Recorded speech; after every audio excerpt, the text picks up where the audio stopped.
Agilus! Ikaw si Agilus? Ikaw yung noon ko pa napapanaginipan eh. Ako nga pala si... Alwina! Oo. Matagal na kitang kilala. Matagal na kitang binabantayan. Kung ganon, sa'yo nanggagaling yung mga pagaspas ng pakpak, saka yung mga magandang huni. Tuwing natatakot ako?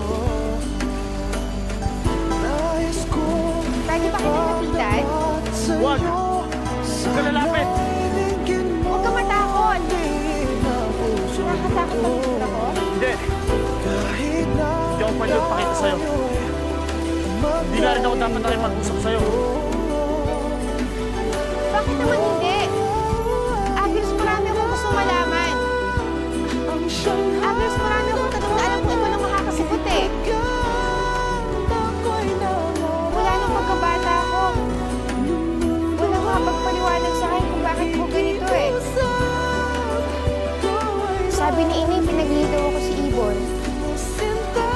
Pero pakaramdam ko may tinatago siya sa akin eh. Agilus, marami pa akong gusto itanong sa'yo eh. Tulad ng sino ba talagang tatay ko? Saan ba ako nanggaling? Ano ba talaga ako? Agilus, kailangan ko malaman ng katotohanan. Tulungan mo ako, Agilus. Pasensya na, Alwina. Pero hindi ko pwede sabihin sa'yo. Bakit naman hindi pwede?